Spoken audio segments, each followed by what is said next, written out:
আসসালামাইকুম বন্ধুরা, আজ আমি আপনাদের সাদা আলুর দম বানিয়ে দেখাবো। এখানে আমি 500 গ্রামের একটু বেশি আলু নিয়ে নিয়েছি, এভাবে কেটে নিয়েছি। আলুর দমের জন্য এখানে আমি গোটা কিছু মশলা নিয়ে নিয়েছি, আপনাদের দেখাবো। 2টো তেজপাতা, দারচিনির টুকরা 2টো, 3টে লবঙ্গ, 5টা ছোট এলাচ, 4টা শুকনো লঙ্কা, গোটা ধনে, গোটা জিরে, নুন, তেল, ঘি, পেঁয়াজ আর পানি। এবার আমি আলুর দমের জন্য সেদ্ধ করে নেব।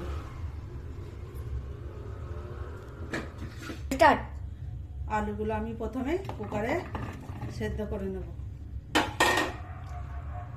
আলু সেদ্ধ করার সময় আমি 2টো তেজপাতা,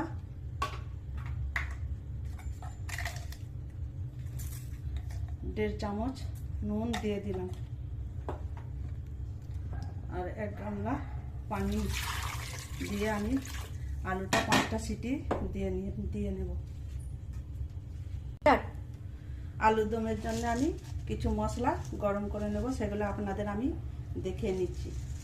এখানে আমি 4 চামচ গোটা ধনে দিয়ে দিলাম,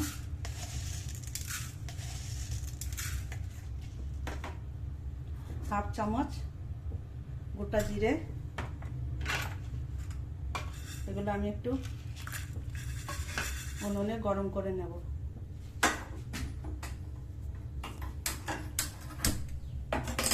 হালকা খালি গরম করে নেব।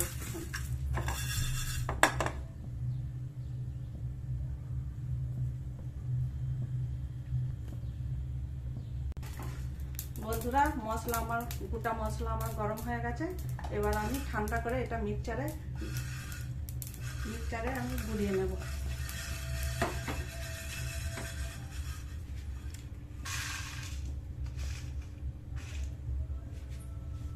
বন্ধুরা, মিক্সচারে আমি আলুর দমের জন্য মশলাটা গুলিয়ে নিয়েছি। আলু সেদ্ধ করে নিয়েছি, ঢাকনাটা খুলে দেখবো সেদ্ধ হয়েছে কিনা।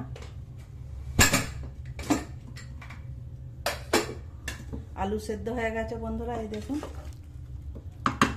এবার আমি কড়াইটা গরম করে নেব আলুর দম রান্না করার জন্য।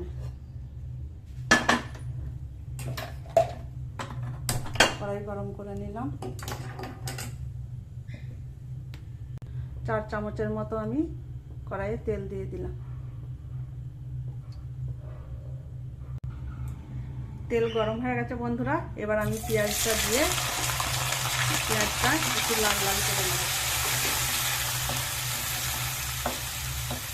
একটু ভাজা ভাজা হয়ে গেছে বন্ধুরা, এখানে আমি 1.5 চামচের মতো আদা রসুন দিয়ে আবারও ভালো করে পেঁয়াজটা আদা রসুনটা ভেজে নেব।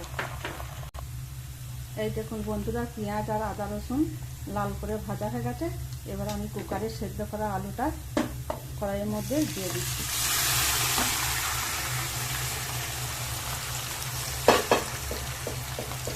কড়াইয়ে আলুটা দেওয়ার পর একবার ভালো করে নাড়াচাড়া করে নেব। যে মশলাটা আমি মিক্সচারে গুঁড়িয়ে রেখেছিলাম সেটা উপর থেকে ছড়িয়ে দেব। আবারও ভালো করে আমি মশলাটা আলুর সাথে মিশিয়ে নেব।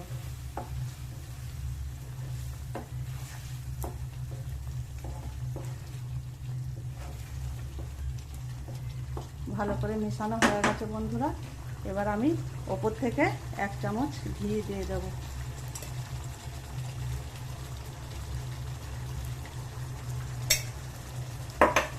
ঘিটা দেওয়ার পর আবারও আমি ভালো করে নাড়াচাড়া করে নেব।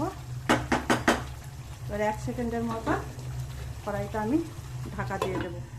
খুলে দেখে নেব ভালো করে ফুটে। এই দেখুন বন্ধুরা, আমার আলুর দম একদম তৈরি হয়ে গেছে। এবার চুলোটা আমি বন্ধ করে দিলাম। আমার এই সাদা আলুর দমের রেসিপি আপনাদের পছন্দ হলে লাইক, সাবস্ক্রাইব করে কমেন্ট করে আমাদের সাথে থাকবেন।